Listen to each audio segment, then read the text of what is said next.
লোকটা চোখ চিকচিক করে উঠল। সাংঘাতিক। তাহলে ছবি তুলে আমার মেয়েকে ব্ল্যাকমেল করার চেষ্টা করছিলে জামাই বাবাজি? কিসের জামাই? কার জামাই? তেজ ক্ষিপ্ত হয়ে উঠল। পুলিশ ডাকবো আমি। লোকটা হেসে ফেলল। আরে বাবাজি, কাজী থাকতে পুলিশ কেন?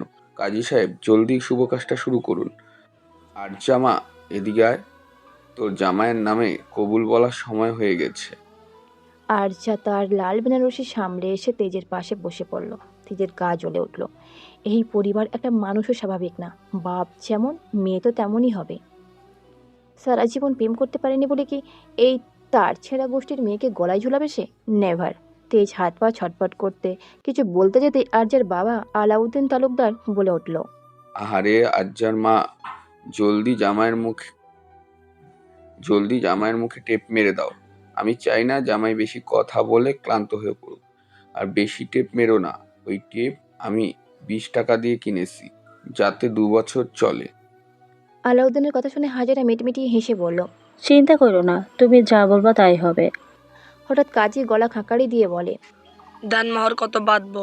আলাউদ্দিন হাত নেড়ে বলে, পয়সার কথা বাদ দেন, দেনমোহর হিসাবে জামাইয়ের ওই দুটো লিখে দেন, যাতে আমার মেয়েকে ডিভোর্স দিতে চাইলে যাওয়ার সময় দেনমোহর উসুল কইরা দিয়া যায়।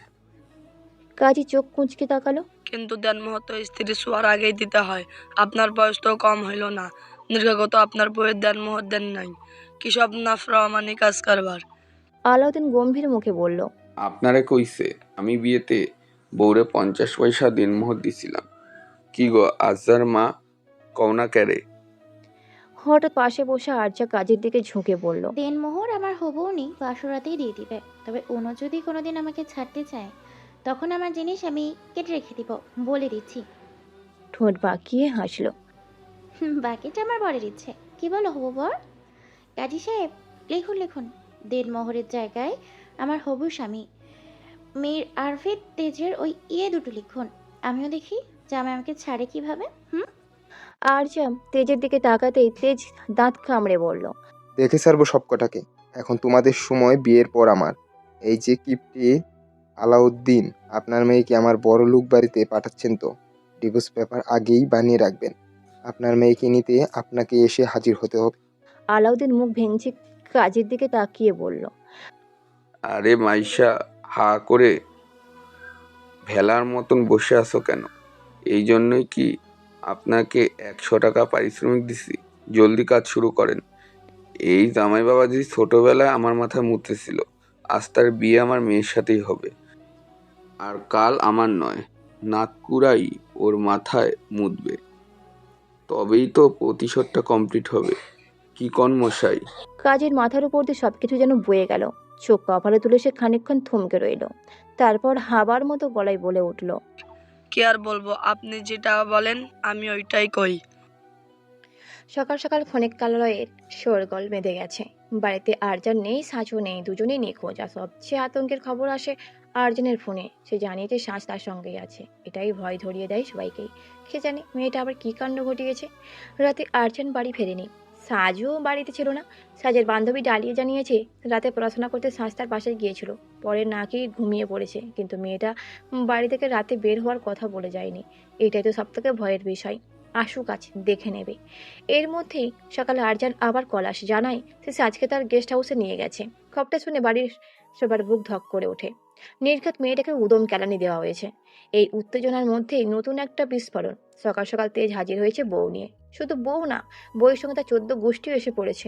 তেজের মা একসঙ্গে কাঁদছেন আর হাসছেন। হাসছেন এই ভেবে যে তার ছেলে এই বাড়িতে জন্মে একটা প্রেমও করতে পারেনি, আর এখন নিজেই বিয়ে করে ফেলেছে। এবার অন্তত বইয়ের সঙ্গে জমিয়ে প্রেম করতে পারবে, কেউ বাধা দেবে না। আবার কাঁদছেন এই আশঙ্কায় আরজান এই খবর জানলে ছেলেকে কি দশা করবে কে জানে। বাড়ির বাকিদের প্রতিক্রিয়া বা কি হবে, চিন্তায় পড়ে গেল। বাস্তবতা তার ধারণার মতো হলো না। বাড়ির সবাই দেখছে তেজের এই আকস্মিক বিয়েতে খুশি। আরজানের চোখে ফাঁকি দিয়ে যে ছেলেটা বিয়ে করতে পেরেছে, এইটাই নাকি তার সাত কপালের ভাগ্য। শুধু বরের মুখে কোনো হাসি নেই। তেজ কারো দিকে না তাকিয়ে সোজা নিজের ঘরে চলে গেল হন হন করে, বউকে রেখেই। বউটা তার পেছন পেছন প্রায় দৌড়েই যাচ্ছে। নিচে তখনও বইয়ের পরিবার দাঁড়িয়ে আছে। আলাউদ্দিন সবার সঙ্গে ভাব জমানোর চেষ্টা করছে। ঠিক তখনই পেছন থেকে আলাউদ্দিনের স্ত্রী বলে উঠল, কি গো, আমরা তো মেয়েকে তুলে দিতে আসছিলাম, ঝামেলা তো সমাধান হয়েছে, এবার যাব না? ধুর, চুপ করো। আলাউদ্দিন বললেন, সকাল সকাল যেহেতু বিয়াই বাড়িতে আসছি, নাস্তা খাইয়ে যাই। তাহলে আমাদের বাসার একদিন ৮-৮ টাকা বাঁচবে। আর এমনিতে তো আমরা নতুন মেহমান। কত বড় বাড়ি দেখেছো? নাস্তা না সাইধে যাইবা কোথায়? এর মধ্যে হঠাৎ আরজানের বাবা বাড়ির মহিলাদের দিকে তাকিয়ে বললেন, আরে উনি এখন আমাদের আত্মীয় হয়ে গেছেন, নাস্তার ব্যবস্থা করতে এত দেরি কেন? আর আপনারা বসুন, বিয়েটা কিভাবে হয়ে গেল বুঝতেই পারলাম না। আমাদের ছেলে তো এই বিষয়ে কিছুই জানায়নি, যেহেতু ঘটনা ঘটেই গিয়েছে। তাই আমরা চাই একটু বড়সড় ভাবে পুনরায় একটা আয়োজন করি। আপনারা কি বলেন? হুম, তা দেখা যাবে। কিন্তু আজকে নাস্তা খেতে পারবো না। এখন তো আমাদের আসা যাওয়া থাকবেই। আরে কি বলছেন, আপনারা কোথায় যাবেন না?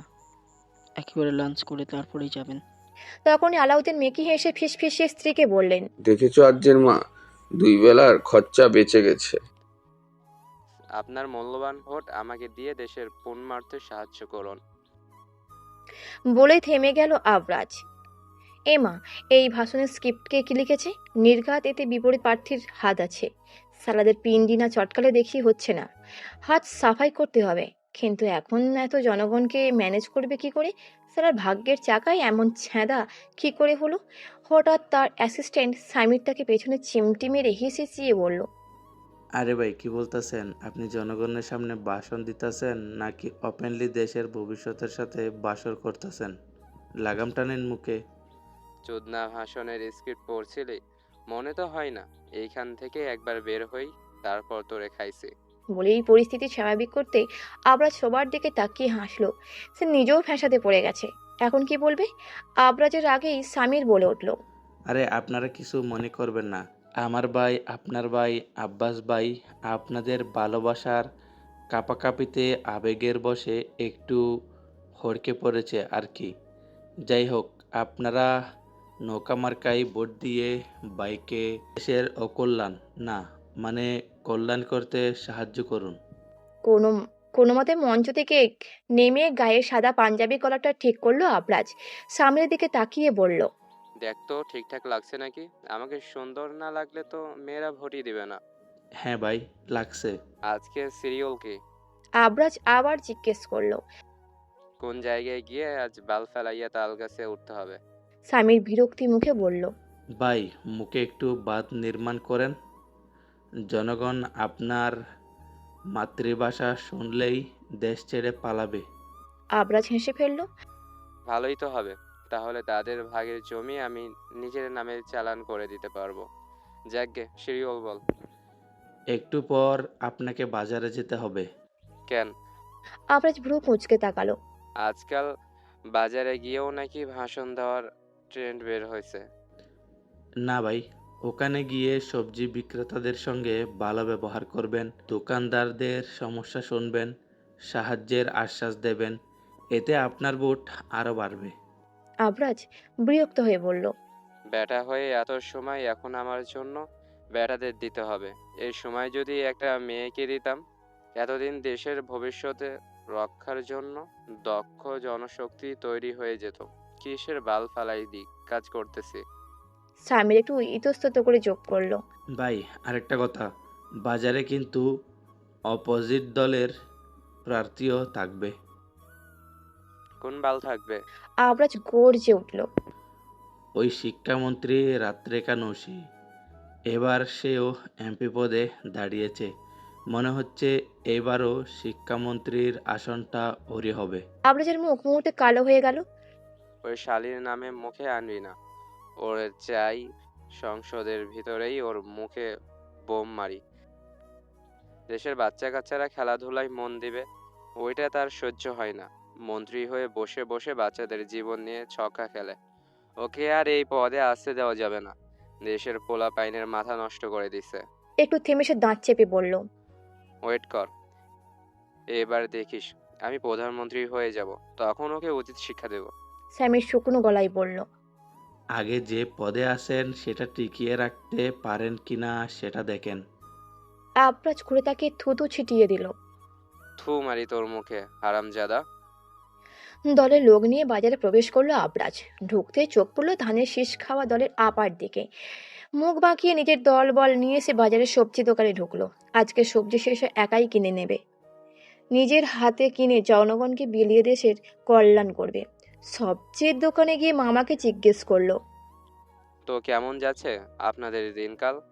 মামার মুখে ভাঁজ পড়ে গেল। প্রতিদিন আপনার মতো একজন আসে আইসা একই আলাপ করে। আপনাকে আলাপের কারণে আমাকে সময় নষ্ট হয়। 2-4 জন কাস্টমার আসে, তাও আপনি গভীরে দেখা আসে না। এখন তাইলে ভাবেন আমাকে দিনকাল কেমন যাইতেছে স্যার। আবরাজ ভ্রু কুচকে স্বামীর দিকে তাকালো। স্বামীর দাঁত কেলিয়ে বলল। মাইন্ড করবেন না ভাই, প্রশংসা করছে আপনার। হঠাৎ আবরাজের চোখ গেল বড় বড় লাউগুলোর দিকে। সে হাতে তুলে ধরে বলল। লাউগুলো কি বড়? স্বামীর উচ্ছ্বাসে চেঁচিয়ে উঠল। লাউ বড় না কদু বড়, আব্বাস ভাইয়ের মন বড়। সাথে সাথে সবাই এই কথা দোল খাইয়ে বলল। আসলে এইগুলো সব আগে থেকেই সাজানো ছিল। আবরাজ চোখে ভালো করে সানগ্লাসটা দিল। আহা, গর্ব হচ্ছে তার। তাও ভালো, এবার আর মনের জায়গা অন্য কিছু বলেনি। এইবার স্পেলিং মিস্টেক হলে সর্বনাশ হয়ে যেত। হঠাৎ লাউ রাখতে গেলে মনে হলো পাশে কেউ ধাক্কা দিচ্ছে। আবার চশমা নামিয়ে দেখলো জননেত্রী নৈশী আপা দাঁড়িয়ে আছে। আরে বাপরে, এইখানেও হাজির! নৈশী আসতেই আশেপাশে মানুষরা ভিড়ে বেড়ে গেল। এত মানুষ এতক্ষণে কখনো আসেনি। আবার নিচু কণ্ঠে স্বামীরকে জিজ্ঞেস করলো। এত ভিড় কেন? আরে আফাই মাইয়া মানুষ না, তাই ভিড় বাড়ছে। সবাই তাকে দেখার জন্য এসেছে। বেড়া মানুষ মাইয়া দেখলেই কুত্তার মতো দৌড়াইয়া আসে। তো আমরা দৌড়ালাম না কেন? স্যামিরের মুখ বন্ধ হয়ে যায়। হঠাৎ আবরাজ পুনরায় বলে। তো মেয়ে মানুষ কোথায় পাবো আমি? আমারও তো ভিড় দরকার। কসমেটিক্সের দোকানের চলেন, তখন ভিড় মিলবে। আবরাজ চোখের সানগ্লাস দিয়ে নৈশিককে বলল। ঠিক আছে, আমি ওদিকে ঘুরে আসি। যাচ্ছেন কেন? নৈশী প্রশ্ন করলো। মনে হচ্ছে আপনি জায়গায় দখল দিচ্ছেন। আবরাজের মন কেঁপে উঠল। হাতে ইচ্ছে করছে থুতু ছিটিয়ে চর বসাতে, কিন্তু সেটা করতে পারবে না শালার জীবন। হঠাৎ নৈশী মুখ খুলল। যতই সবজি খাক না কেন সবাই, জনগণের কিন্তু ভাত না খেলে চলবে না। আর সেই ভাত আমাদের ধানের থেকেই আসে। তাই বেশি বেশি ভাত খাবার জন্য ধানের শীষে ভোট দেওয়া উচিত। আবরাজ কণ্ঠ উচ্চ করে বলল। কেন ধানের শীষে ভোট কেন? ভাত তো ধান থেকে হয়, শীষ থেকে নয়। জনগণের উচিত নৌকা মার্কায় ভোট দেওয়া। নৌকা না থাকলে মানুষ নদী পথে ধান চালান করতে কি করে? বাংলাদেশের নদীমাতৃক দেশ, তাই নৌকা মার্কায় ভোট দেওয়া বুদ্ধিমানের কাজ। নৈশীর মুখে মুহূর্তে বন্ধ হয়ে গেল। হঠাৎ পেছন থেকে জায়ামতের প্রার্থী ভিড় ঠেলে আবরাজের পাশে এসে দাঁড়ালো। বলে উঠল। কিন্তু দাঁড়িপাল্লা না থাকলে ধানের ওজন কিভাবে মাপা হতো? ওজন না মাপা হইলে ধান নদী পথে কৃষি চালান কি করে করতো?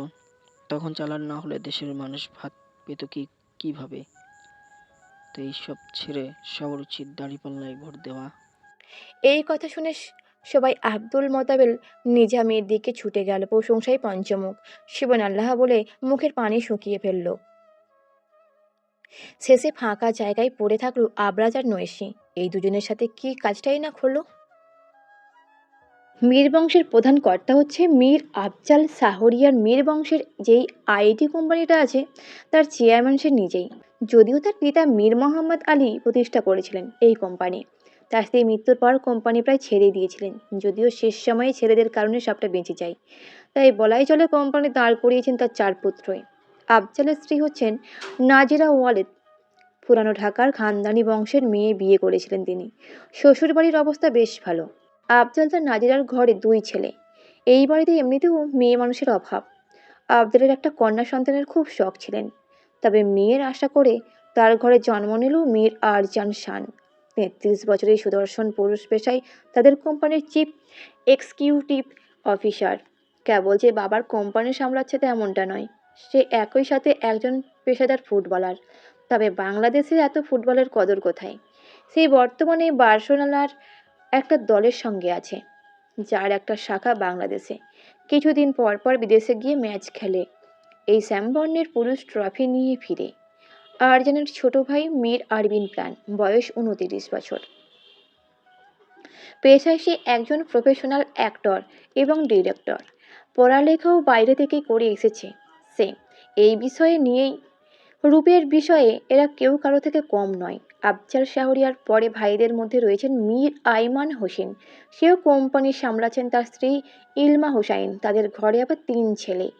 বড় ছেলে মীর আব্রাহাম তাজ, 31 বছরের এই পুরুষটি বাংলাদেশের এয়ারলাইন্সের একজন দক্ষ পাইলট। তারই পরে আছে ভাই মীর আব্রাজ রোদ, সে হচ্ছে আবার ক্রীড়ামন্ত্রী, বয়স তো 30 চলছে।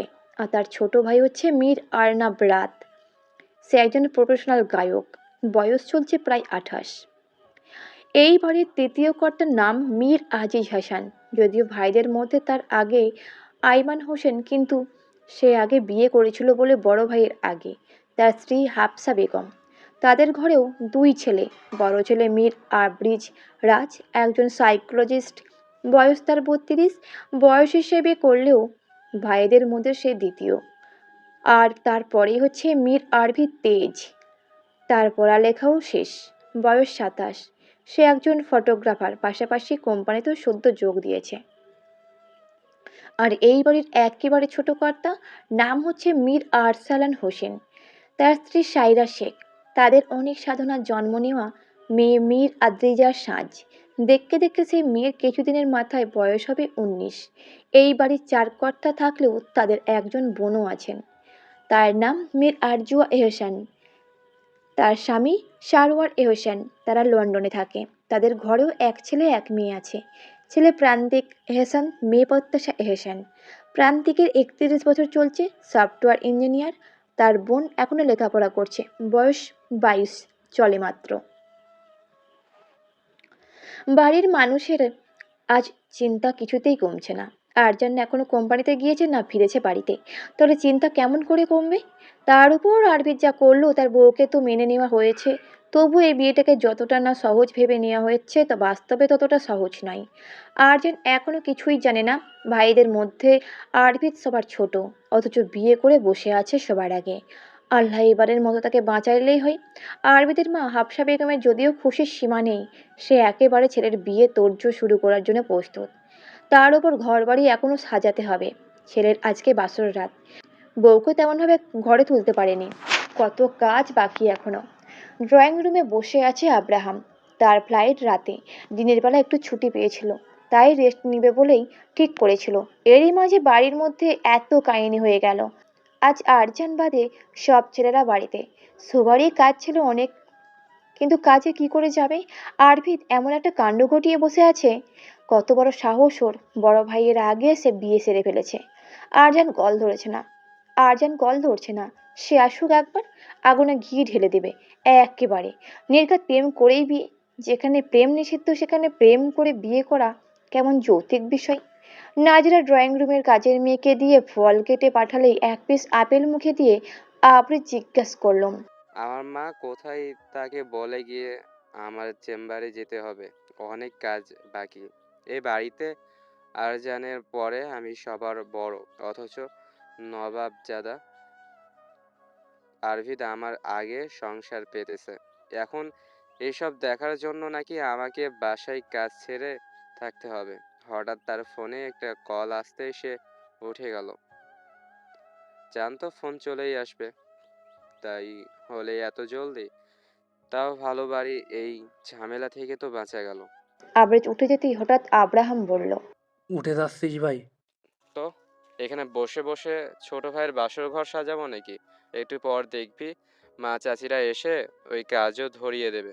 তোর কাজ নেই আজকে? আছে, তবে রাতে।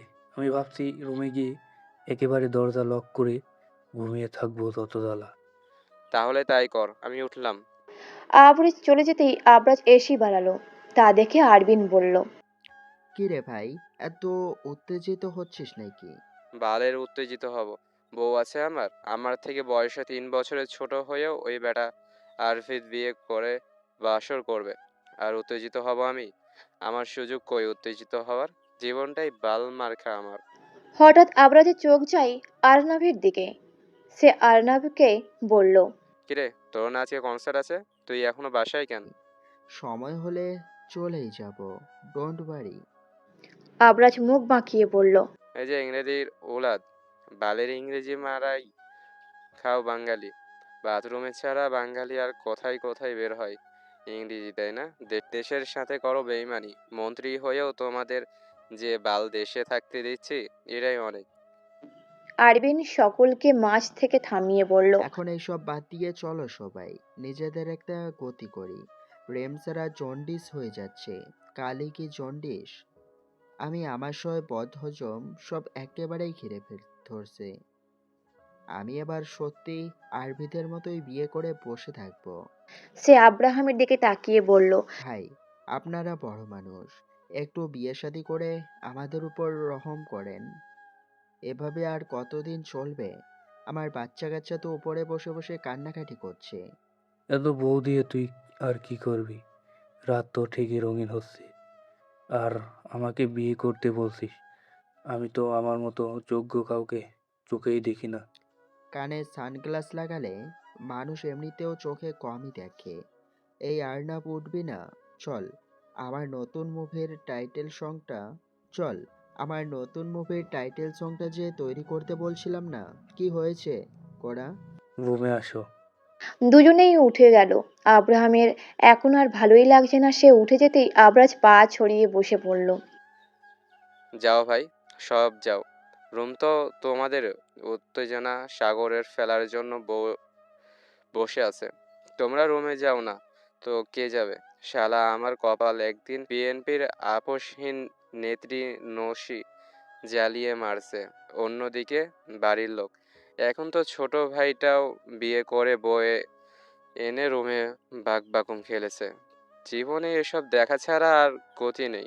মাওলা, এভাবেই এক ঠ্যাং কবরে নিয়ে যাবে। গোসল করে তোয়ালে পরে চুল ঝাড়তে ঝাড়তে রুমে আসতেই হঠাৎ আরবি চিৎকার করে খেপে উঠল। খেপবে না তো কি করবে? সামনে ওই ডাইনিটা দাঁড়িয়ে। শাড়ি পরেছে ঢং কত! পেট বের করে শাড়ি পরলে তো ডাইনি মানুষ হয়ে যায় না। এটার থেকে সুন্দর তো ওই ঠাকুরমার ঝুলির বিদঘুটে সবুজ রঙা শাকচুন্নিটা। তবে দুটোর মধ্যে মিল আছে। ওটা যেমন নিজের শ্যাওড়া গাছ ছেড়ে আরেকজনের বাড়ি দখল করেছিল, এই সামনের মালটাও একই পদের। খানদানি পাগলের গোষ্ঠী। এনেন স্বামী, চা খান। বলি আরজা চাপের কাপটা আরবিতের দিকে এগিয়ে দিল। তা দেখে আরবিত পুনরায় খেপে গিয়ে বলল, বিষ নেই, আমাকে পারলে বিষ খেয়ে মারবন। তোর মতো পাগলের গোষ্ঠীর সাথে সংসার করার চেয়ে আমার মরে যাওয়াই উত্তম। না স্বামী না, আপনি মরলে আমি বিধবা হয়ে যাব। আমাদের কোনো বাচ্চা কাচ্চা হওয়া বাকি। চরিত্রহীন মেয়ে দূরে থাক। আগেই জানতাম আমার বড় আগেই জানতাম আমার মতো বড় লোক হ্যান্ডসামকে দেখে লোভ সামলাতে পারসনি। আরজা কাছে এগিয়ে আসতে আরবি 2 কদম পিছিয়ে যায়। তা দেখে বাঁকা হেসে বলে, আরে হ্যান্ডসাম, চিন্তা করো না। তোমার ওই দেহ কড়াই গন্ডা যদি উসুল না করি, তবে আমার নামও আরজানা। আমার বাড়ি এটা বুঝলি? বেশি বাড়াবাড়ি করলে তোর বাপের টাকলা মাথায় ডাব ফিক্কা মারমু।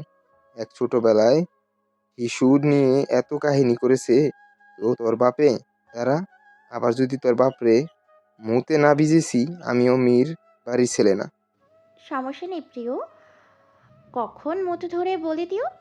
আমি এবার ডাইপার পরিয়ে দিব। ডাইপারের হাফ টাকাটা খালি দিলেই হবে। সাজের ঘুম ভাঙে এই বিকেলবেলা। সে চোখ মিলতেই পাশে দেখতে পায় আরজানকে। ভয় চমকে উঠে সে। মনে পড়ে যায় কাল রাতের কথা। আরজান তাকে রুমে বন্দি করে রেখে যায়। তার শরীরে প্রচণ্ড ব্যথা। রাতে তার ওপর দিয়ে যে ঝড় গিয়েছে, এখনো বেঁচে আছে কি করে? নাকি ওপরে চলে গেছে আর সেখানেও আরজান ভাই তাকে কেরাতে চলে এসেছে। সাজ উঠে বসার চেষ্টা করতে আরজান তাকে ধাক্কা মেরে আবার শুইয়ে দেয়। বলল, তোর শরীর ভালো না, শুয়ে থাক। আমি বেঁচে আছি, এটাই অনেক। আরজান তার দিকে তাকাতে থতমত খেয়ে যায়। এই রে, এটা কি আবার রাগিয়ে দেওয়া ঠিক হবে না। তবে এবার এই বদলোকের একটা গতি করতেই হবে। কি এমন করলে এই লোক সাজের পেছন ছাড়বে? একটু বাঁচতে চাই সে। এইভাবে বাঁচা যায়? আপনার কাজ নেই। তোকে কৈফিয়ত দিতে হবে? আমি সারাতে এখানে ছিলাম। হায় আল্লাহ, বাড়ির লোক আমার জন্য চিন্তা করছে। তোর বাড়ির লোক আমার বাড়ির লোক, তাই এত ভাবতে হবে না তোকে নিয়ে। আর তুই হচ্ছিস মীর বংশের জন্য মাথা ব্যথা।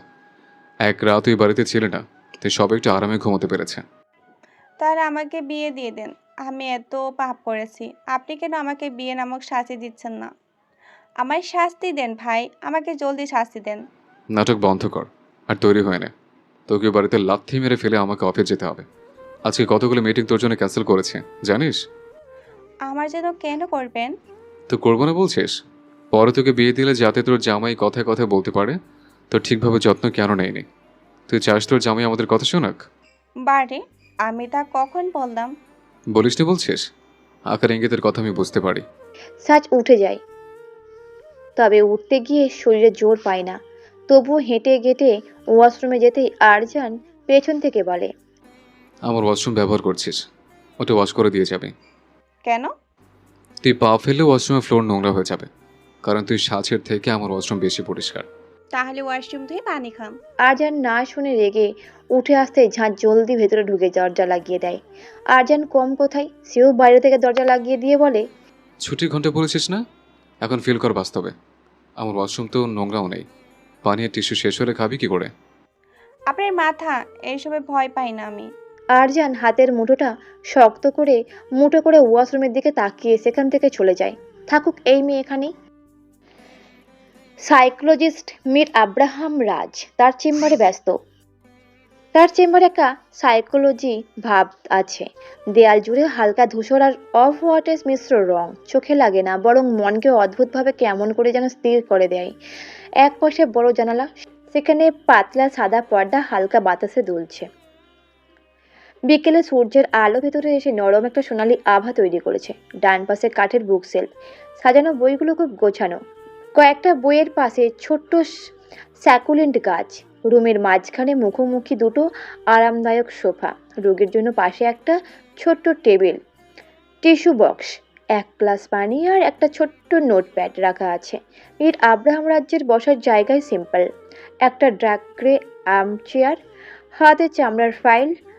সে কথা বলার সময় সরাসরি চোখে তাকান না সব সময়, বরং মাঝে মধ্যে নোট নেয়, আবার মাথা তুলে গভীর মনোযোগ শোনে। এত রোগীর অস্বস্তি বোধ করে না, বরং নিরাপদ মনে করে। এক কোণে নরম আলোয় জ্বলছে একটা স্ট্যান্ড ল্যাম্প।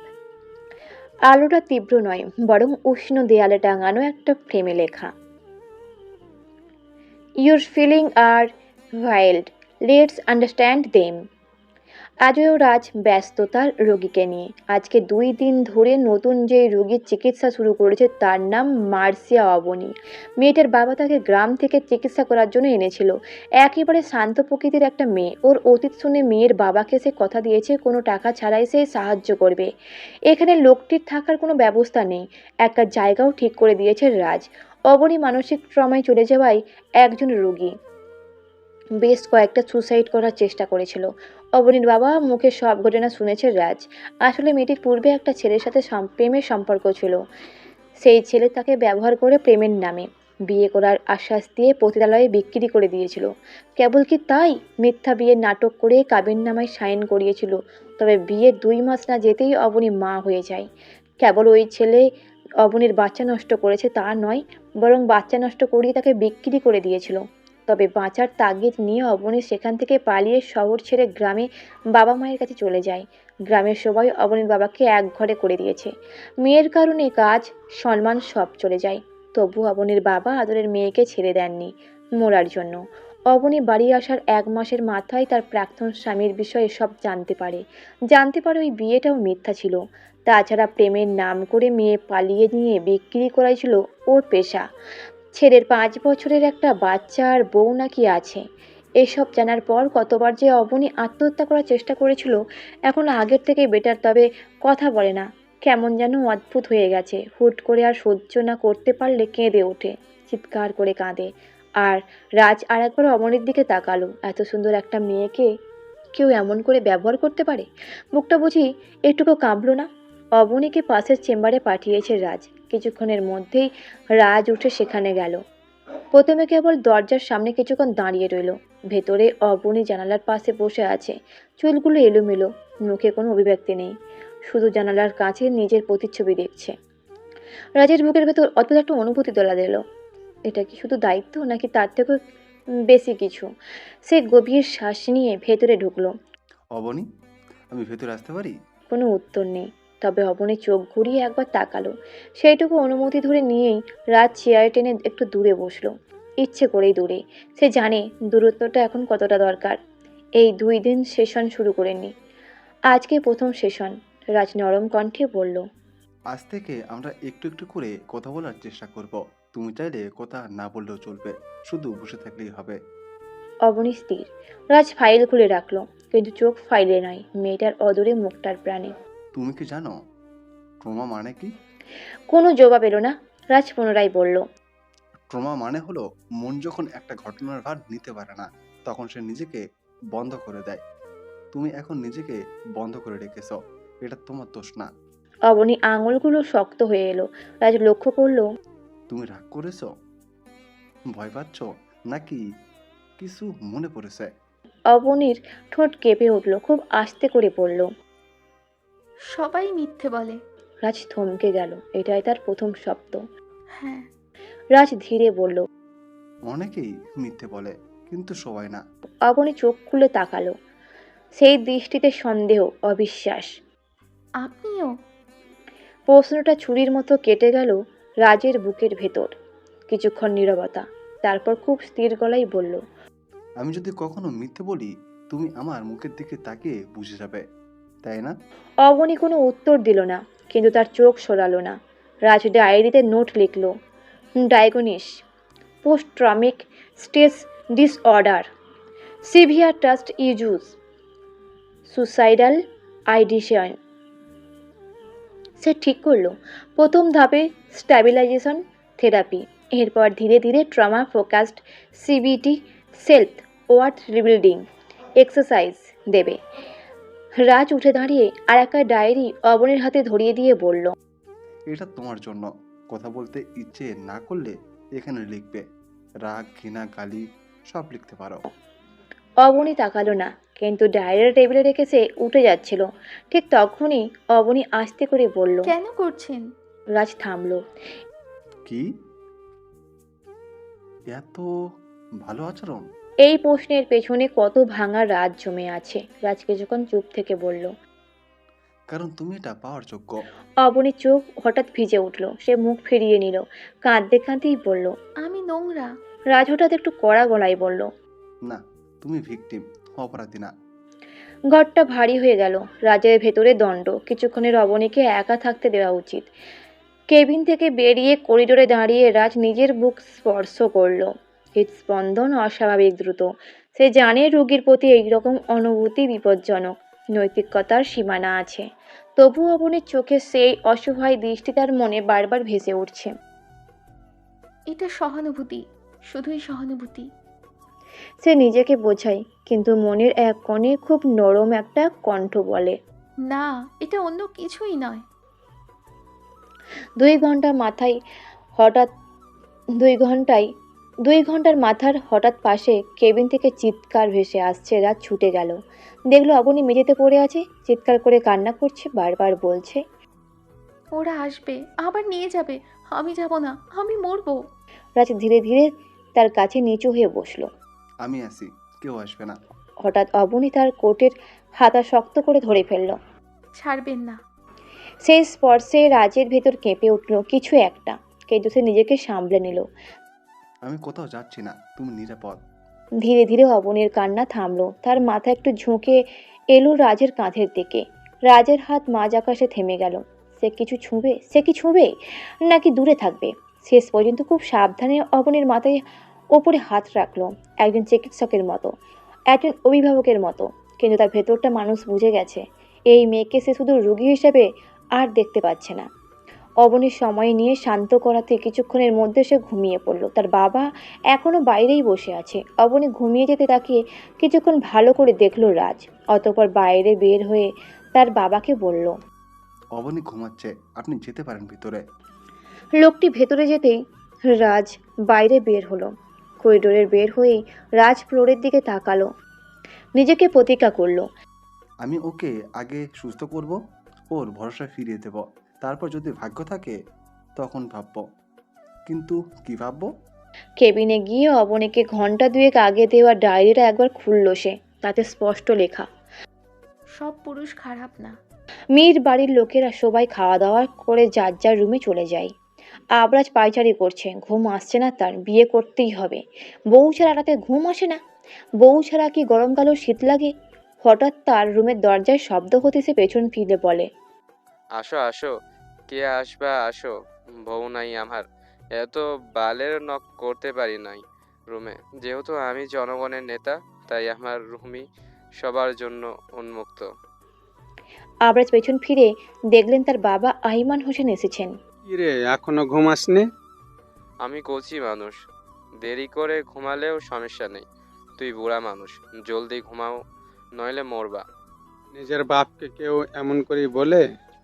বলে দেশের নেতা বলে। আমি তো ভালোর জন্যই বললাম। আমি তো তাও তোমার ভালো করছি। তুমি বাবা হিসাবে ছেলের ভালোর জন্য কি করেছো? ছেলের ভালোর জন্য কি এমন করতে পারি? এই যে এত বড় ছেলে তোমার, অথচ বিয়ে দিচ্ছ না। আরে কত বয়স হলো তোমার আবরাজ? এর বয়স হয়েছে, পরে বিয়ে করবে। আবরাজ নিজের কপালকে খাস বাংলায় মনে মনে গালি দিয়ে এবার বাবার দিকে তাকিয়ে গান ধরল। 30-এ দিচ্ছি পা, আর কবে বিয়ে করবাম? লেট করলে হবে দেরি। কবে ইষ্টটুকু করবাম? ঘুম আসে না, ভালো লাগে না, বেগে দেয়া বেরাম। আমার বিয়ে দাও, বিয়ে দাও, বিয়ে দাও বাজান। সাজ একটু পরপর তেজের রুমের চারিপাশে ঝুঁকি মারছে। তেজের সাথে তার বেশ ভালোই খাতির আছে, কিন্তু বুক নিষ্পিস করছে, কারণ এই লোক তার ঘোড়ার ডিমের ভাই। তলে তলে বিয়ে করে বসে আছে, অথচ সাজকে কিছুই জানায়নি। মাত্র এক রাতেই তো বাড়িতে বাইরে ছিল, বাসায় এসে এইসব কি দেখতে হচ্ছে? পোড়া কোপাল। ভাই ভাবি কি রুমে চুমু খাচ্ছে? আচ্ছা, ভাই ভাবির চুমু খাওয়ার সিন কি উঁকি মেরে দেখলে কি পাপ হবে? ফেসবুকে এই নিয়ে একটা জিজ্ঞাসা পোস্ট করলে মন্দ হয় না। এমনিতেও তার ফলোয়ার অভাব নেই। এই তো বাসায় এসে চেক করে দেখলো 65টা ফলোয়ার্স থেকে 57 জন অনুসারী হয়েছে তার। সাজ আর ভাবলো না, সরাসরি পোস্ট করতে কিছুক্ষণের মধ্যে একটা কমেন্ট চলে এলো। সাজ ভালো করে ভ্রু কুঁচকে কমেন্টটা পড়তে বলে উঠল, এটা কোন শালারে? কত কমেন্ট করছে মাইরি, বলে কিনা ধামরা হয়ে নিজের গতি না করে যারা ভাইয়ের চুমু খাওয়ার চিন দেখে তারা একটা আস্ত গন্ডার। ওদের কাদা পানিতে চুবিয়ে রোদে শুকিয়ে শুটকি বানিয়ে ফ্রিজ আপ করা উচিত। সাজ এখন ব্যস্ত, তবে এটার উচিত জবাব সে দেবে, 100% দিবেই। সে আর একটু উঁকি মারতে যাবে, তার আগেই হঠাৎ পেছন থেকে কেউ একজন বলে উঠল। Excuse me. সাজ পেছনে ফিরে দেখলো আরজান দাঁড়িয়ে আছে, গায়ে টি শার্ট আর ট্রাউজার। নির্ঘাত এখন ফুটবল খেলতে যাবে। আরজানকে দেখতেই সাজ ভদ্র সাজার নাটক করে বলল, মানে ভাইয়া আপনি? এখানে কি তোর? মনে হলো ভিতর থেকে কে জানি বাঁচাও বাঁচাও বলে চিৎকার করলো। আমার তো হৃদয় অনেক বড়, তাই বাসাতে চলে এলাম। যা নিজের রুমে যা। অন্যের বাসা ঘরের সামনে রাতের বেলা দাঁড়িয়ে আছিস? ছোট মা মনে হয় তোর জন্মের সময় চোখে কাজল লাগিয়ে দেয়নি? যা রুমে যা, নইলে এবার ওয়াশরুম বন্ধ করলে ছুটির ঘন্টা বাজবে না। সাজের সকালে কথা মনে পড়ে গেল। এক রসহীন লোক তাকে ওয়াশরুমে টানা 2 ঘন্টা আটকে রেখেছিল। ভাই আর বন্দি হতে চায় না। সাজ একটু মুখ বাঁকিয়ে বলল, আপনি আমার সাথে কেন এমন করছেন? তেজ ভাইয়া প্রেম করে বিয়ে করেছে, তাকে কিছু বললেন না কেন? প্রেম না এই বাড়িতে নিষিদ্ধ? তোর মতো মেচকে দূরে থেকে আমার মতামত নিতে হবে? তাহলে আমিও বিয়ে করব। হ্যাঁ, ওয়েট কর, জলদি তোকে বিয়ে দেওয়া হবে। হায় খুদা, মেয়ে তো মার যাও, সত্যি? ঢং করিস না, ওইসব তোকে স্যুট করে না। যা তুই তোর রুমে, আমি তোর জন্য একটা ড্রেন পরিষ্কার করা কালো খুঁজে দেখছি। যা। গালি দিতে দিতে রুমের দিকে এগিয়ে যায় সাজ। না, এই লোকের একটা গতি এইবার করতেই হবে। অনেক জ্বালাচ্ছে এই লোক। ভাই হয়ে বোনের ভালো দেখতে পারে না, এমন মানুষ আমি জীবনে দুটো দেখিনি। যাবার সময় আর একবার পেছন ফিরে তেজের রুমের দিকে তাকাই সাজ। কিসের সাউন্ড ছিল এটা? নতুনভাবে চিৎকার করছিল কেন? তেজ ভাইয়া আবার মারধর করলো না তো? ইসরে, এখন তো চিন্তায় সারা রাত জেগে কাটাতে হবে বুঝি। রাতটা আজকে উত্তেজনায় থরথর করছে। শহরের সবচেয়ে বড় স্টেডিয়াম এটা। আরো ঝলমলের এই দৃশ্যের ভেতর কেবল একটা নাম, আর তা হচ্ছে মীর আরনাব রাত। গেট খুলতে দর্শকের ঢল, আবার চোখে একই উন্মাদনা। একবার শুধু মঞ্চে তাকে দেখা, তার কণ্ঠে প্রিয় গানটা শোনা। বিশেষ করে তরুণীরা, কেউ পোস্টার হাতে, কেউ ব্যানার, কেউ আবার অরুণাবের নাম লেখা জামা পরে এসেছে। হঠাৎ আলো নিভে যায়, কয়েক সেকেন্ডের অন্ধকার, তারপর এক ঝলক সাদা স্পটলাইট মঞ্চের মাঝখানে এসে পড়ে। সেই আলোয় দাঁড়িয়ে মীর আর্নাব রাত। স্টেডিয়ামের একসাথে নিঃশ্বাস ফেলল, তারপর বিস্ফোরণের মতো চিৎকার। দর্শকরা একসাথেই বলে উঠল, আর্নাব, আর্নাব, আর্নাব। আর্নাব হাসলো, মাইক্রোফোনটা ঠোঁটের কাছে নিয়ে বলল, আজকের রাতটা শুধু তোমাদের জন্য।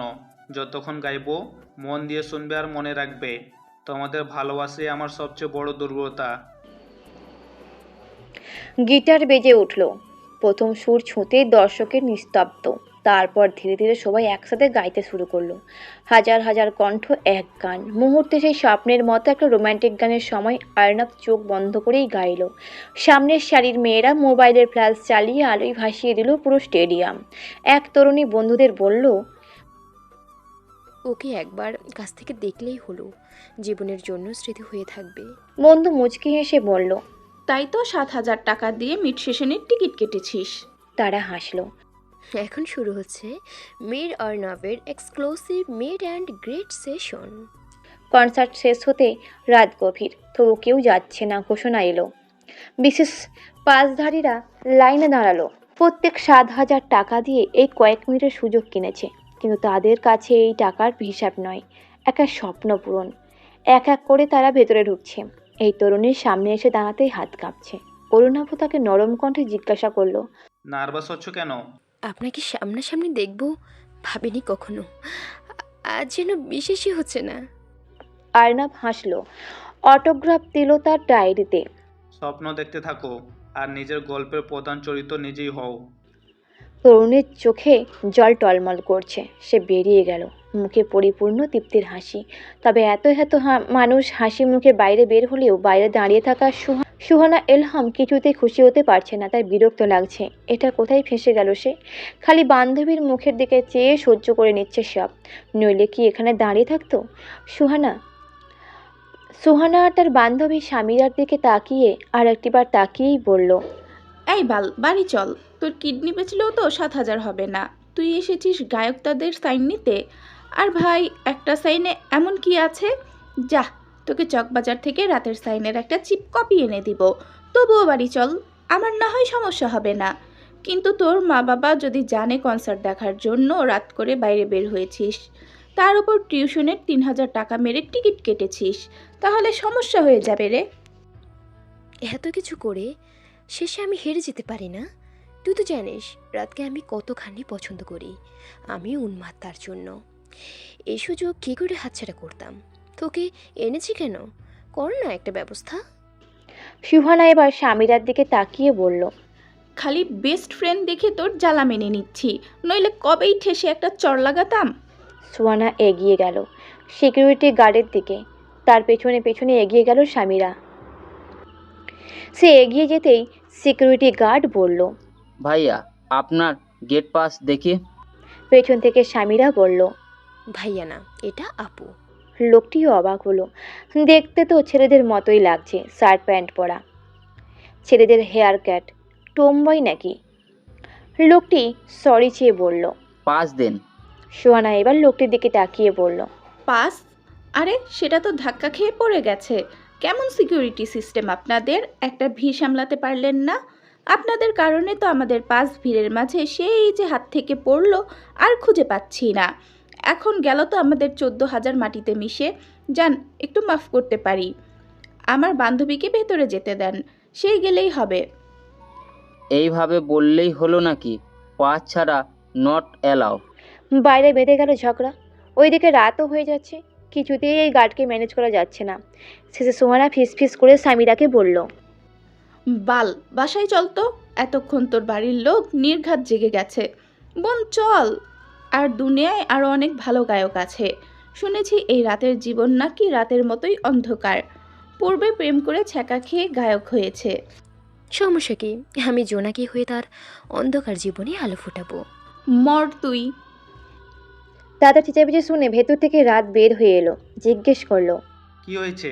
কোনো সমস্যা? গার্ড তাকে সালাম দিয়ে বলল। দেখেন না, এই মেয়ে দুটো বলছে তাদের নাকি পাস ছিল, হারিয়ে গিয়েছে। এখন পাস ছাড়া কি করে এদের ঢুকতে দিই? স্বামীরার তো রাতকে দেখে বেহুশ হওয়ার পালা। তবে সুহানার বিন্দুমাত্র আগ্রহ নেই। সে গার্ডের সাথে পুনরায় তাকে জড়াতে গেলে হঠাৎ রাত বলল। ওদের ভেতরে আসতে দেন। রাত বলেই ভেতরে চলে গেল। তবে যাবার আগে আর একবার পিছনে ফিরে সুহানার দিকে তাকালো। অদ্ভুত সুন্দর তো। এমন ছিমছাম টোম বয়ও তো এত সুন্দর হতে পারে। সারা রাত মশার কামড়ে ঘুম আসেনি আর যার। ভোরে যাও চোখ লেগেছে, সেই ঘুমটাও ভেঙে দিয়েছে এই তেজ নামক লোকটা। ঘোড়ার ডিম মার্কার স্বামী একটা। ঘুমাতে পারেনি রাতে আরজা। ঘুম আসবে কেমন করে বাসর রাতে? তার তো বাসর হলোই না, উল্টে অসভ্য স্বামীটা তাকে ফ্লোরে শুয়েছে। আবার মশাই কামড়েছে, 5 কেজি ওজন বাড়িয়ে দিয়েছে।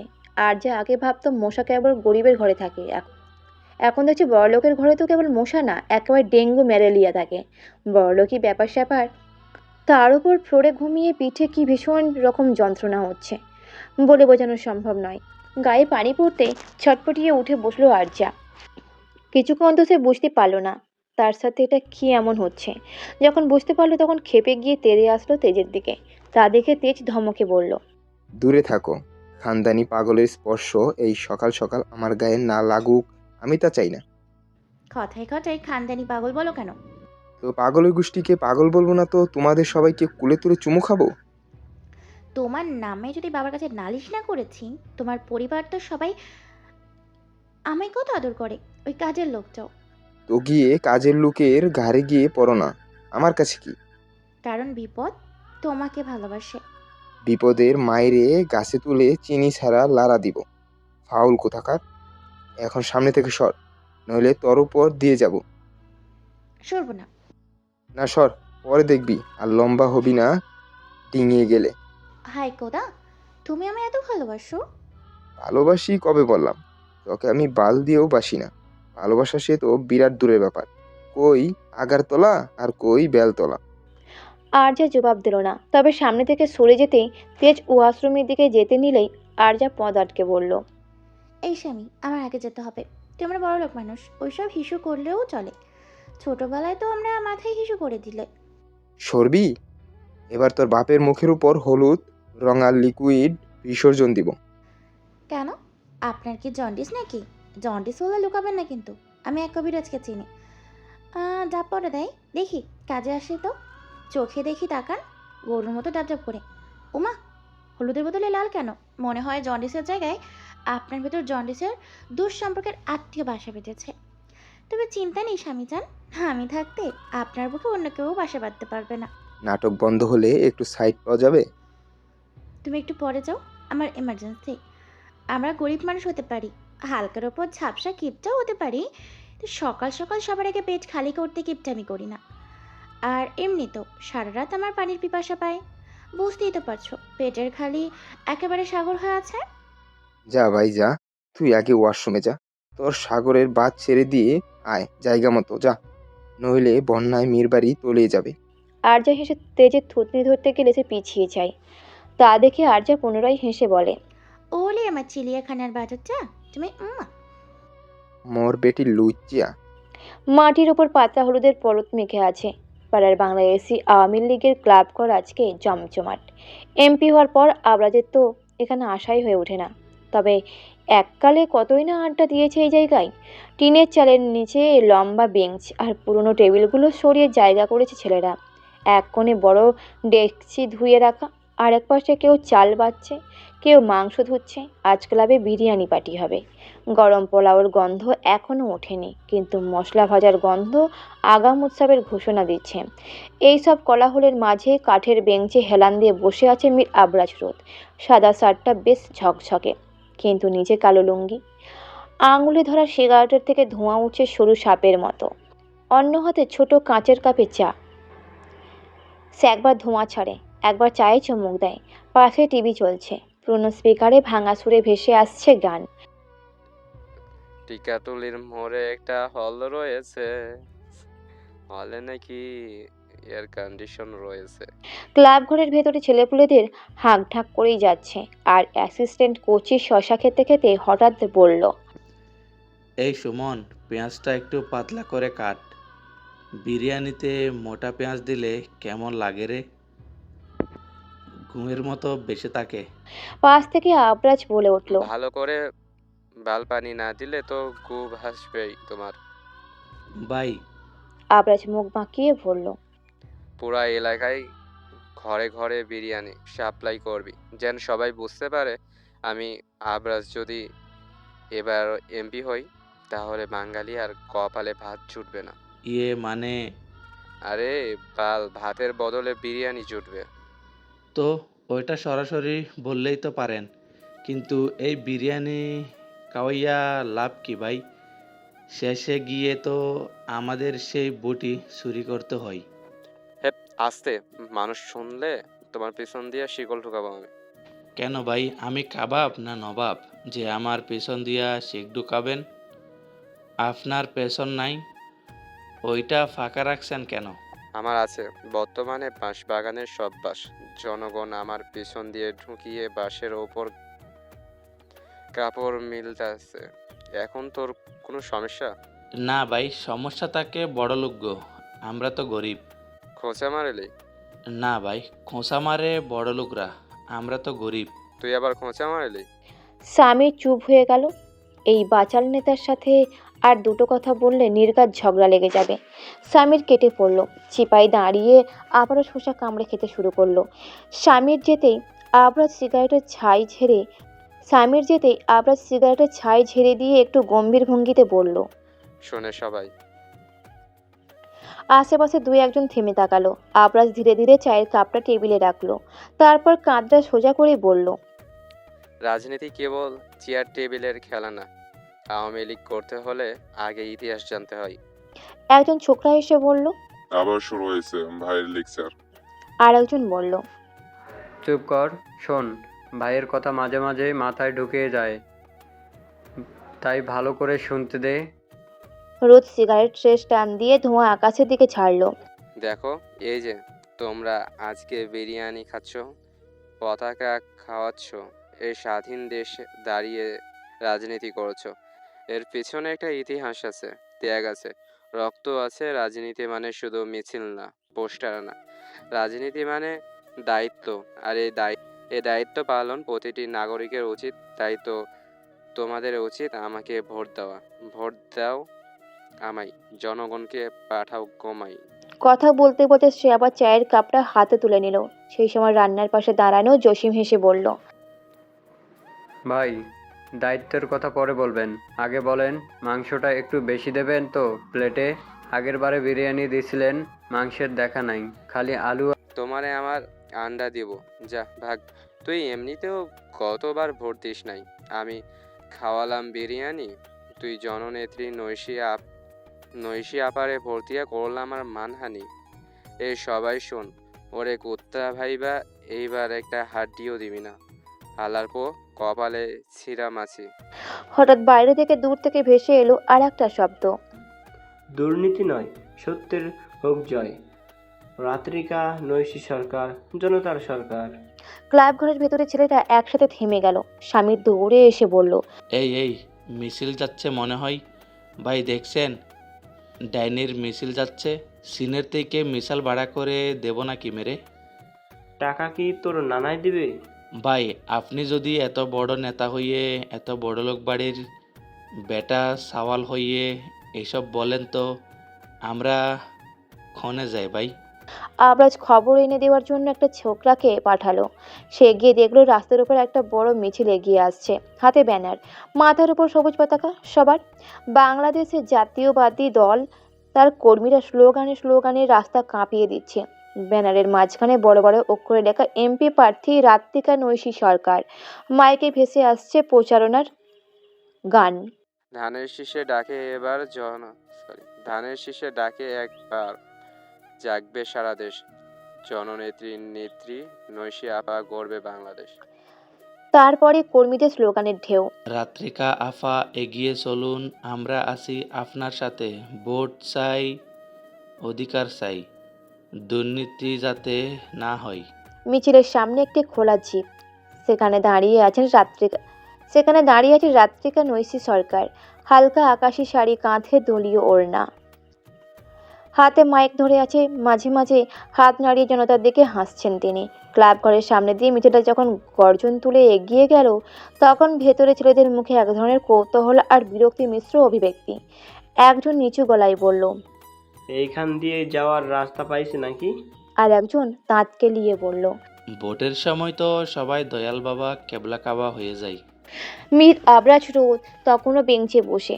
সে ধীরে ধীরে সিগারেটের শেষ টানটা দিল, চোখ দুটো সরু করে বাইরে তাকালো। তার ঠোঁটের কোণে বাঁকা হাসি।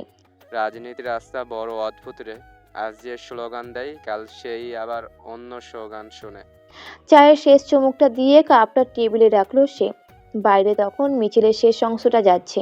হঠাৎ আবরাজ বলে উঠল, এ মহিলা নামই নাত্রিকা, নামের মধ্যেই তো অন্ধকার। সে আবার জনতার ঘরে আলো জ্বালাবে কেমন করে? জোনাকির পেছনের মতো তারও কি স্পেশাল বাতি আছে নাকি? আপারে বল একটু ব্যাকসাইড দেখাতে। আবরাজ আরো দুটো পবিত্র বাক্য মুখ থেকে বের করতে যাবে, তার আগে একটা ছেলে দৌড়ে এসে তাকে একটা বাক্স ধরিয়ে দিয়ে বলল, নসিয়াফা সালাম পাঠাইছে। আবরাজ একটু অবাক হলো। তাকে দেখলে গালি দেওয়া জনতার ডিজিটাল মমতা বন্দ্যোপাধ্যায় ডাকের সালাম পাঠিয়েছে। আবার বাক্স কিসের? বোম নেই তো, এটাই। আবরাজ বাক্স খুলতে রেগে গেল। তাকে গোবরের মালা আর একটা চিরকুটো দিয়েছে, সেখানে লেখা, এবার ফুলের মালা তো আপনার গলায় ঝুলে আত্মহত্যা করার সুযোগ পাবে না, তাই দয়া মায়া করে আপনার জন্য স্পেশাল গোবরের মালার ব্যবস্থা করেছি। আশা করছি আপনার থমার সাথে এক্সরে মানাবে। আবরাজ রাগে কটমট করে লুঙ্গি সামলে উঠে দাঁড়াতে স্বামীর বলল, ভাই আস্তে ধীরে ওঠেন, নিচে কিছু পড়েন নাই, পরে সর্বনাশ হয়ে যাবে। আপনি ভাই নিচে কিছু পড়েন না কেন? কিসের এত সমস্যা আপনার? আরে বাল, ওইসব ছোট জিনিস লুঙ্গি চেয়ে পড়লে আমার পর পর এই টুকাই বাল। এখন মিছিলে মিছিলে ভাষণ দিব নাকি চুল বাঁকব? আর যদি মিছিল করতে গিয়ে লুঙ্গি খুলে যাই? তখন আর কি হবে? সবাইকে নামিয়ে নাচিয়ে সম্পত্তি দেখাবো। আমি যদি জনতার হই, আমার সম্পত্তিও তো তাদেরই। দেখলে 9999% পাপ লাগবে, বাকিটা মাফ। তো আপনার লুঙ্গি পরার কি দরকার ছিল? এইসব তো আপনি পড়েন না। আজকে কোন নাটক দেখানোর জন্য পড়ছেন? ওইসব তুই বেয়াক্কেল বুঝবা কেমনে? পায়জামা পরলে সবাই আমারে বড়লোক অহংকারী ভাববে, তাই লুঙ্গি পরেছি যাতে সবাই ভাবে আমিও সাধারণ মানুষ। রাতে আর 10টা বাঙালির মতো ঠ্যাং দুইটা দুই পাশে দিয়া চ্যাঙ্গাইয়া ঘুমাই। এখন জাউরার ঘরে জাউরা, তুই নৈশির একটা ব্যবস্থা কর। স্বামীর একবার আবরাজের দিকে তাকিয়ে পরক্ষণে কাছে এসে ফিসফিস করল, আমরা যদি একবার প্রমাণ করতে পারি নৌশিয়াফা সান্দাবাজ, তাইলে খেলা জমবে। কেমনে প্রমাণ করব? আরে ভাই, আপনি রাস্তায় সাদা ফেলে রাখবেন, সে তুলতে গেলেই ক্যামেরা অন করব। এসব ওর পিছনে টাকা উড়ানো ঠিক হবে? কয়টা চাঁদা হিসাবে ফেলতে হবে ওই ভিক্ষুকের সামনে? আরে টাকা ফেলবেন কেন? জ্যামিতি বক্সের ছাঁদা ফেলবেন। ছাদা তো ছাদাই, বেটি খালি তুললেই হইছে। হালার পর হালা, এত বুদ্ধি কই থেকে বের হইল? বায়োনিক্সনের সাথে পেছন থেকে বের হইছে, এই তো মাত্রই। শালা বাঙ্গির পো, তাই তো কই কুত্তা মরা গন্ধ আসে কই থেকে?